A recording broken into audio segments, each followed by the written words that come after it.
The Hawaiian Islands are often described as paradise. Warm ocean winds sweep gently across volcanic cliffs. Palm trees hum in rhythm with the trade winds. The air feels thick with salt and floral perfume. Beneath this beauty, though, there are older stories. Stories of the dead who do not rest, of warriors who still march in the night. These are the Nightmarchers. They are not evil, not demons, but they are feared, and more importantly, they are respected. To understand why these beings inspire so much awe and caution, you must first understand the land. Hawaii is young, geologically speaking, but spiritually it feels ancient.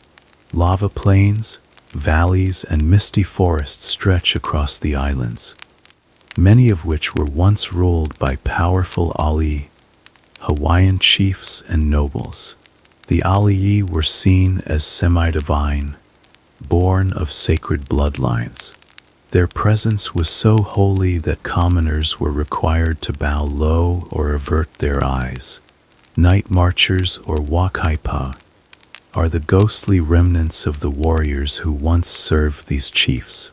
In life, their purpose was to protect royalty. In death, their purpose has not changed.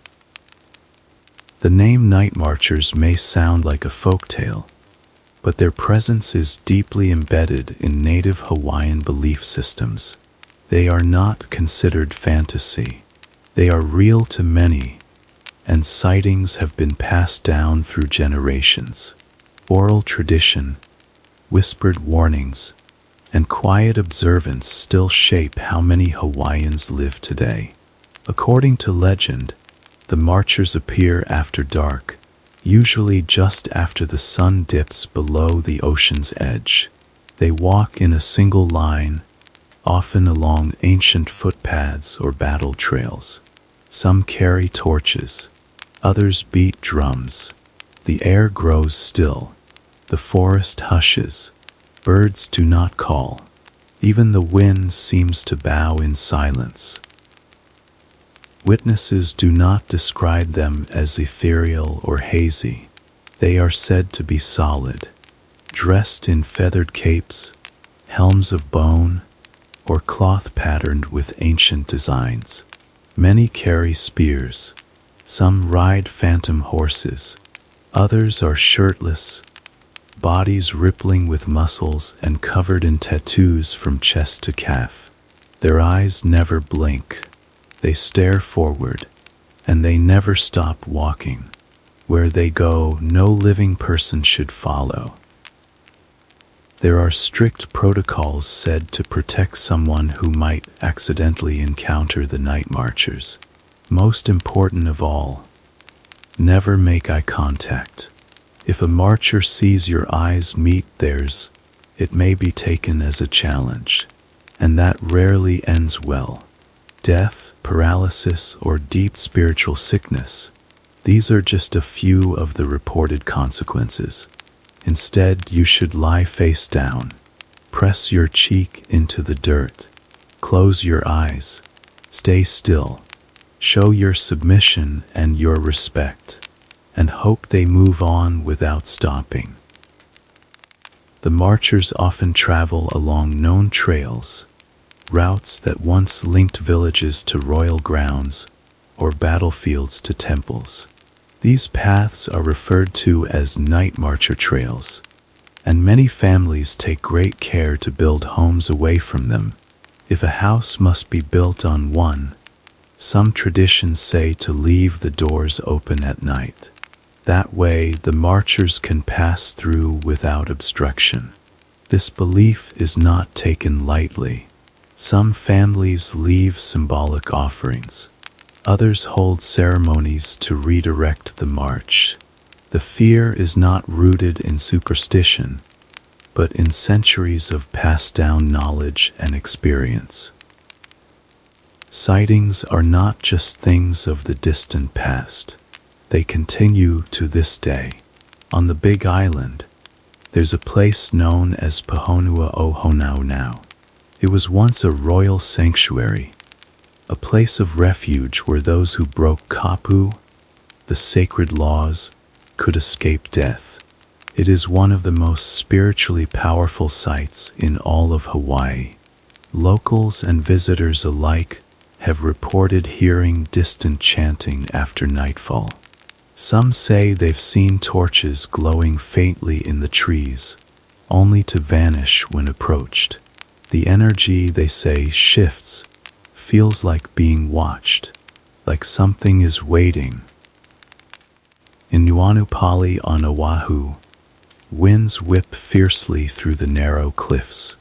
It's the site of the infamous 1795 battle where King Kamehameha forced rival warriors off the edge, unifying the islands under one rule. The land is stained with memory. More than one driver, passing through at night, has reported seeing a glowing column of figures walking along the edge of the cliff.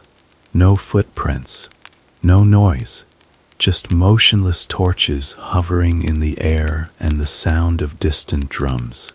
One man claimed his car radio began to crackle, even though it was off. Another described chills so deep they felt like water sliding across his bones. Makaha Valley, on the leeward coast of Oahu, is another place where the marchers are said to pass. This valley is lush and quiet, nestled in between steep ridges and thick forest. In certain seasons, the air hangs heavy with humidity, and the vegetation grows so quickly it seems to breathe. Residents have described sudden cold gusts moving through their yards, dogs whining and hiding under beds, flickering lights, as if torches were moving along invisible roads. One woman swore she woke to chanting outside her bedroom window, though no one was there when she checked. She moved away a few months later. Perhaps one of the most chilling reports came from La Perouse Bay on Maui. This area is desolate, scattered with black volcanic rock and few signs of human life. Hikers often visit during the day, but locals warn not to linger once the sun begins to dip. In 2003, a couple reported seeing a procession of flickering lights moving across the lava field. They assumed it was a group of late hikers until the lights began to move in a perfect line. There were no voices, no footsteps, just a deep hum and the unmistakable rhythm of drumbeats echoing through the stone. They left immediately. Even those who live far from these places have stories. Children in Hawaiian schools are taught about the Nightmarchers as part of cultural heritage, but they are warned too, not to mock, not to joke, and not to look for them. A hotel worker on Kauai once said she saw a line of men walk across the resort lawn at 3 in the morning. Their figures glowed faintly, and their shadows bent in the wrong direction. She had no idea what they were until an elder coworker, upon hearing her story, refused to return to work that week. The Nightmarchers are not just a ghost story. They are a window into a worldview, one that believes the past is not gone, that the dead are not always quiet, that sacred roles once held cannot be abandoned. These marchers are memory made flesh. When the air gets still and the forest stops whispering, many believe the procession is coming, and if it does, you must bow, or you may not rise again. The Nightmarchers do not wander aimlessly. Their movements follow paths carved into the very memory of the land. These are not highways or marked trails, but ancient routes that once carried warriors, chiefs, and priests between sacred spaces. Though time has buried many of these roads under brush and cement, it is believed the spirits still remember, and they still return. In Hawaiian culture, place is everything. Names have meaning. Mountains, rivers, and valleys hold stories. Deep, echoing stories passed down not through books, but through chant. The land itself is thought to be alive, and what was once sacred remains sacred, even if forgotten by most. That is why Nightmarchers are often seen near heiau, ancient temples built from stacked lava stones, or along ridgelines where battles were once fought, or in remote gulches where ali'i were laid to rest. The spiritual residue of these moments clings to the landscape, and so do the marchers. One of the most well-known trails begins in the Waipio Valley on the Big Island. This steep, mist-shrouded valley is filled with waterfalls, taro fields, and stone ruins swallowed by greenery. It is said to have been a stronghold for high-ranking chiefs. Many claim to have seen torches flickering along the valley rim, even when the rain pours and no one is expected to be out. Some visitors report hearing feet marching across gravel paths where there are no roads. One camper described the sound of blowing conch shells echoing through the trees. 3 slow blasts, just before midnight. She didn't stay for a second night. On the island of Molokai, where tradition still breathes softly through daily life, the stories are more quietly told. Locals do not take these tales lightly. They are not for entertainment. They are reminders. Near the ancient fish ponds of Kawela Bay, residents have seen a line of lights moving just offshore. They float above the water in a perfect line. When people try to film them, their devices often glitch or the lights vanish entirely. Dogs whimper, frogs stop croaking, and no one dares speak aloud when the wind begins to carry the sound of drums. On Kauai, near Wailua River, another sacred region unfolds. This river once flowed between royal birthing stones and temple sites, making it one of the most spiritually significant areas in all the islands. The marchers are said to move along its banks on nights when the moon is heavy and orange. A tour guide, long retired, once told his niece that he never led night tours in that valley, not after what he heard in 1987. He was packing up his kayak gear alone when he heard footsteps on the water. Not beside the water, but on it. When he turned around, he saw 6 small lights, evenly spaced, drifting across the river without touching it. He packed his things, closed his eyes, and whispered a prayer. He never went back. Not all sightings come from isolated places. Some occur near developed areas, where old land meets new roads. This often happens in Kanana Cave, also known as Mekua Cave, on the western shore of Oahu. This cave is steeped in legend and believed to be a spiritual gateway. Even in broad daylight, visitors report unease. At dusk, a strange stillness takes hold. In 2011, a group of local teens exploring the cave at twilight reported seeing glowing footprints appear in the dust, one after another. They were spaced far apart like the walker was tall, but no person was visible. Then came the low hum of chanting, not loud, but deep enough to rattle in the chest. They ran. They didn't speak of it again. Some say the marchers are tied to moon phases and sacred dates. Ancient Hawaiian calendars divided time by nights of the moon, each with its own name and spiritual resonance. Certain nights were seen as kapu, taboo, and more likely to draw forth the spirits of warriors.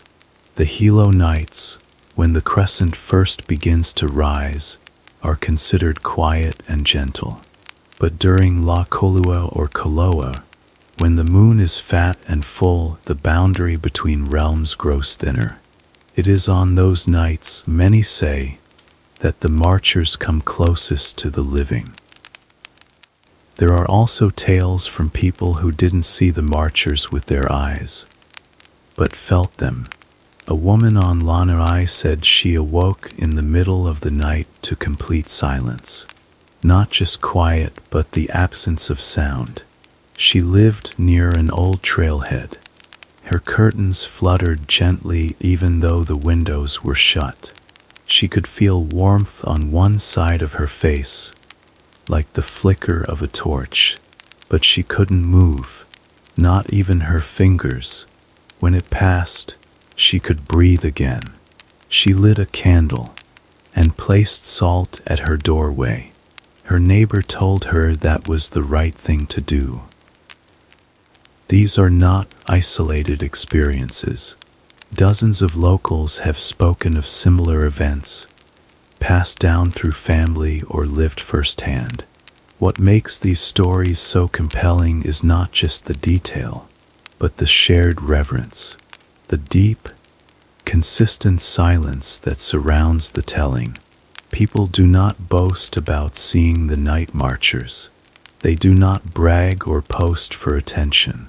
They speak with humility and always with caution, because in Hawaiian tradition, mana, spiritual power, is real, and mocking it invites imbalance. The marchers are not ghosts in the Western sense. They are guardians. They are echoes. They are duties unfulfilled and loyalties unbroken.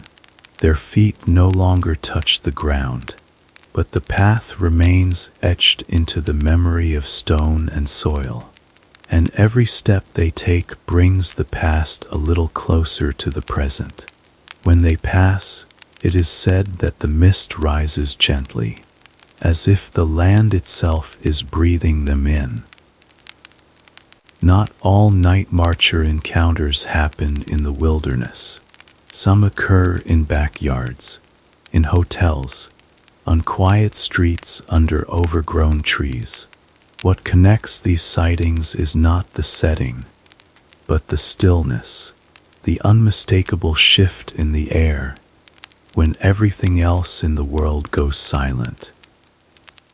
On the Big Island, just outside of Kealakekua Bay, a family lived in a house built near an old lava field. The home sat between two ridges, where ancient footpaths once connected sacred heiau. One night in October, just after midnight, the father woke suddenly. He said it wasn't from a noise, but from pressure, like something was walking above his chest. When he opened his eyes, the room was glowing orange, but not from any lamp. It was flickering like firelight. When he looked out the window, he saw a line of torches floating through the lawn. 1, 2, 3. He said they moved perfectly in sync, though no one held them. He pressed his forehead to the floor. He didn't move until the glow faded. Even years later, his voice would tremble when he spoke of it. There was a woman who worked the night desk at a hotel near Kona. She had lived on the island her whole life and came from a family with deep roots in Hawaiian tradition. One night in June, she stepped out onto the patio around 3 a.m. just to stretch her legs. The stars were unusually bright, but the ocean breeze had stopped. Everything was very, very still. She said she heard it before she saw it. A low, rhythmic thump, like a drum being struck slowly and deeply. When she looked toward the tree line, she saw a line of shadows, tall, straight, unmoving, gliding toward the property.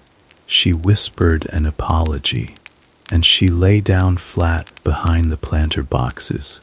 Her heart didn't stop racing until dawn. In Kahana Valley, nestled between emerald cliffs on the windward coast of Oahu, many residents have long whispered about the Marchers. This lush area holds deep ancestral energy and is one of the few places still considered truly untouched. Locals have passed down stories of phantom chants drifting through the palms at dusk. A group of friends once decided to camp along the stream. They didn't believe the stories. They brought music, food, and laughter. At around 2 in the morning, the stereo shut off. No warning, just silence. Then came a warm gust of air, followed by a trail of cold. Then the sound of twigs snapping and the crunch of footsteps on leaves. But when they shined their flashlights, the path was empty. Still, the noise came closer. One of them, whose grandmother had told him what to do, shouted for everyone to lie down. They did. Moments later, a line of glowing orbs passed through the trees. No feet, no faces, just heat and presence. They packed and left before sunrise. Sometimes the encounters are brief. Other times they linger. In Kauai's Hanapepe Valley, a construction worker recalled a strange event in the early 2000s. He was helping build a new house on a ridge overlooking a former battle site. Several of the workers began complaining of strange headaches. One man fainted with no medical explanation. Then, one morning, they arrived to find all their tools moved in a straight line, carefully arranged, pointing toward the mountain. It wasn't vandalism. It was deliberate. The project was abandoned 2 weeks later. A blessing was performed, and the land was left alone. On Lanai, a man recalled a time when his aunt moved into a new house near an old burial mound. She wasn't afraid, just respectful. Every night before bed, she'd leave a small bowl of water and some ti leaves near the door, as a gesture of peace. One night the bowl was empty, but not spilled, and the ti leaves were scorched, yet nothing else around them had burned. She didn't hear drumming, she didn't see torches, but she felt something heavy, something ancient. She called her cousin to perform a pule, a prayer. Afterward, she left out sweet offerings for 3 nights. The feeling never returned. Children, too, speak of strange things. In a small school near Hana, on the island of Maui, a group of students once reported seeing a line of tall figures pass by the classroom windows during a power outage. The school sat close to old taro terraces, once farmed by chief's attendants. The figures moved slowly, not in a run, but in a steady, even pace. The teacher, frightened but composed, told the students to close their eyes. They waited quietly for 10 minutes. When the lights returned, the grass outside was untouched, but the children remembered. Across the islands, patterns repeat. Torches in the night, drumming in the wind, stillness that presses against the skin. People feel watched but not harmed. They feel a force but not violence. The Nightmarchers are not cruel, but they are powerful, and they demand reverence. Many Hawaiians believe these encounters are not punishments, but reminders. Reminders that the past is never really gone, that the sacred must be remembered, that certain paths should never be walked without permission. For some, these experiences awaken a deeper sense of belonging, a connection to the bones beneath the earth, to the bloodlines still alive in memory, to the mana that still hums through fern and lava rock. When asked why they believe in the Nightmarchers, most will not give you a list of reasons. They will simply say, "Because I've felt them, and if you ever do, you will understand." In the glow of modern street lamps and the soft hum of power lines, it might seem like ancient spirits would fade away. But the Nightmarchers have not vanished. They are still seen, still heard, still deeply felt. They do not belong to the past. They move with the present, through concrete, through quiet neighborhoods, and into dreams. On the Big Island, in the community of Holualoa, a woman tending her flower garden in the early morning mist said she heard music. Not from a phone, not from a car. It was faint. It came from the hillside, for rhythmic drum beats, then silence. For more, then silence again. When she looked up, she saw no one. But the hedge nearest the sound had been flattened in a perfect line, as if a great wind had pushed through it. No wind had come. The air was still. Security footage from a resort in Poipe on Kauai once recorded a strange event in 2018. The motion sensors went off at 3:14 a.m., but no people were visible. However, the torches by the shoreline, always lit and steady, began to flicker and sway in unison. A breeze moved through the cameras, but the palms above did not move. One torch extinguished on its own, then relit 30 seconds later. The sensor tripped again. When security guards arrived on foot, the area was cold and silent. They found footprints, but not human. They were long, bare, and too evenly spaced.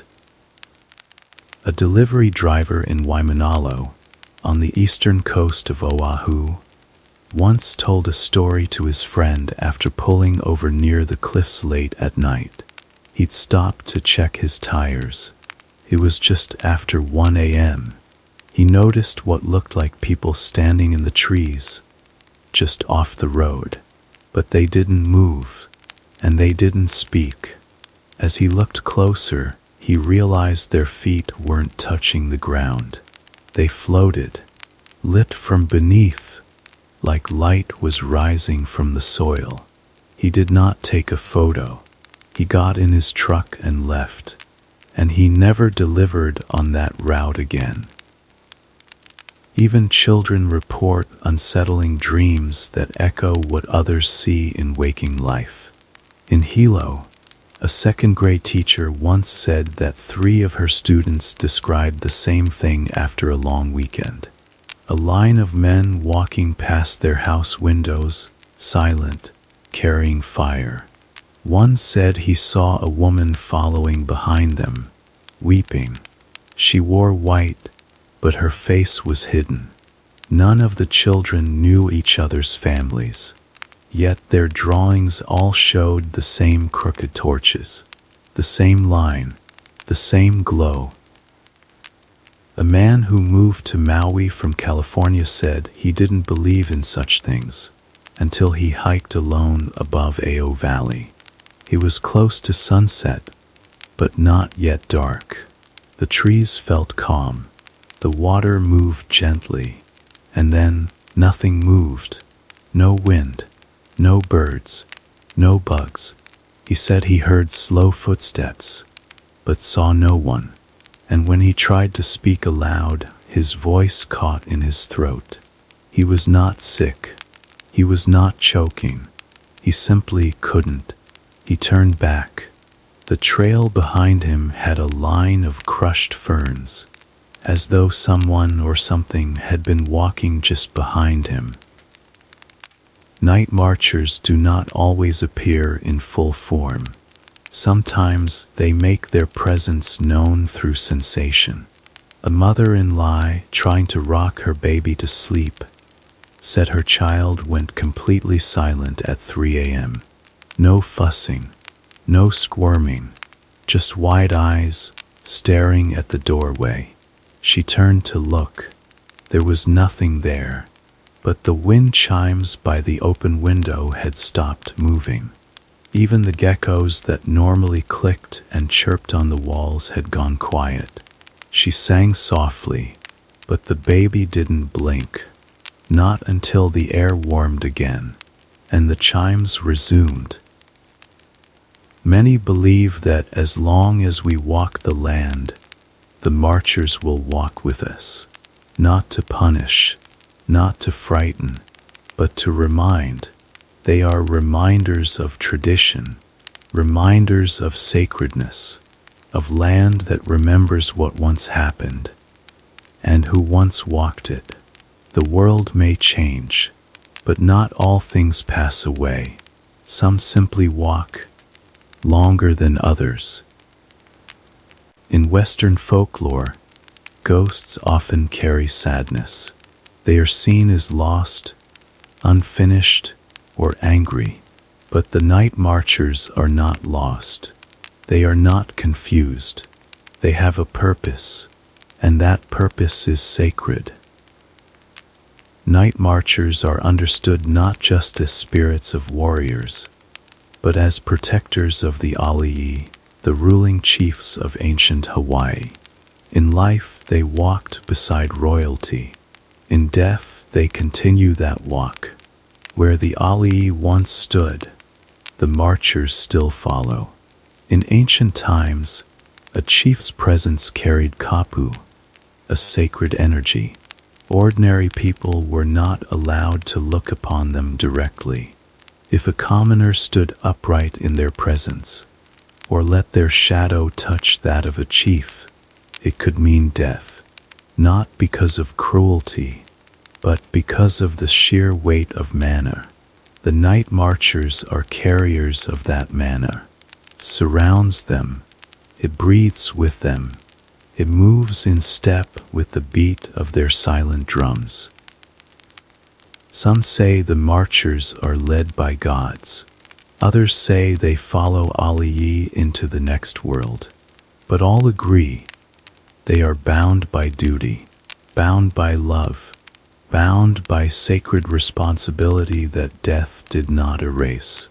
In this way, the Nightmarchers are not wandering. They are fulfilling ancient protocol, just as they did in life. Their arrival is not always a warning. Sometimes it is an honor. If seen by a descendant, they may pause. They may show their faces. They may pass gently through, leaving warmth in their wake. There are families on every island who still speak the old prayers, still place ti leaves at the doorway, still carry salt for protection when hiking trails believed to be sacred. But they do not do this out of fear. They do it out of respect. In Hawaiian culture, respect is not an abstract idea. It is shown in action, in silence, in the way one walks through a forest or approaches a valley. To honor the Nightmarchers is to honor one's ancestors, to honor the earth, to honor the bones beneath the soil.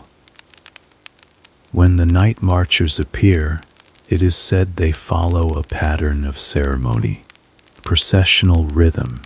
They do not scatter, they do not charge, they glide slowly with purpose.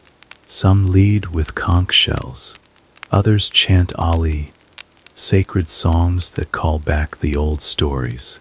The torches burn without smoke. Their flames leave no ash, but the feeling they leave behind lingers long after. Witnesses say that when they pass, the world changes shape. The trees bend differently. The sky feels heavier. The wind pulls backward. And then everything exhales. The marchers are most often seen in places where the veil between realms is thin. Near water, near cliffs, near lava fields and mountain ridges. These places are called Weo Aqua, realms of the gods. In these spaces, time moves differently. The past walks beside the present. The unseen walks beside the known. In this belief, spirits are not separate from daily life. They are part of it. Just as you greet the sun in the morning, you might also greet a shadow that carries memory. Ceremony continues today. Some families hold ho kupu, offerings of food, flowers, or prayers on nights of significance, not because they wish to summon spirits, but because they wish to acknowledge them. Acknowledgement is the root of harmony. To recognize those who came before is to keep them close in peace. The marchers do not linger out of spite. They linger because duty has no ending when it is given from the heart. To those who understand the deeper truths of the marchers, their presence brings no terror, only stillness, only reverence, only the echo of footsteps on old paths. The sacred lives quietly and walks slowly. Not everything holy shouts. Some things whisper through the ferns. Some things wait until you are ready to listen.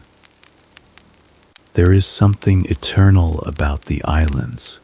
The wind does not hurry. The waves do not forget. The mountains stand, even when no one watches. And in that stillness, the marchers remain, not as shadows of fear, but as rhythms of memory. Across generations, stories of the Nightmarchers are shared in the same tone one might use to describe the sunrise, with care, with rhythm, with an understanding that not all things need proof to be real. What matters most is not whether they are seen, but whether they are remembered. In the hearts of many Hawaiians, memory is not something stored in the brain. It is held in the body, in the hands that build, in the feet that tread old trails, in the way one steps into the forest with gentle eyes and closed lips. The marchers live in that memory. They rise in the spaces where reverence still grows, where offerings are left not out of superstition, but out of respect for something greater than oneself. Even those who have never seen the Nightmarchers will feel them if they walk with enough quiet, enough stillness, enough humility. The signs are subtle. A dog's ears flick toward a silent ridge. A tree bends, not with the wind, but with purpose. A voice catches in the throat for no reason at all. These moments are not meant to scare. They are invitations to pause, to listen, to bow. In a world that moves quickly, the Nightmarchers do not run. They walk, and in their walk they ask us to slow down, to remember that beneath every modern street is earth, and beneath that earth memory. Their paths are not made of asphalt. They are carved in story, carved in prayer, carved in breath passed from elder to child. Many believe that to honor the Nightmarchers is to live well, to care for the land, to speak names with tenderness, to greet the ocean, the mountain, the wind, as if they were alive because they are. The marchers remind us that the sacred is not elsewhere. It is here, in the dirt, in the mist, in the space between footsteps. As more stories are written and more time unfolds, the Nightmarchers will continue to appear, not always to be seen, but always to be felt, in dreams, in sudden winds, in the hush before a storm, and when they pass, they will leave behind no footprints, no scars, only stillness, and a quiet reminder that someone was walking and that they are not alone. Let this be the final thought. If ever you find yourself on the edge of the forest, and the air grows thick with memory, do not speak, just listen, because something old is walking, and the earth remembers every step.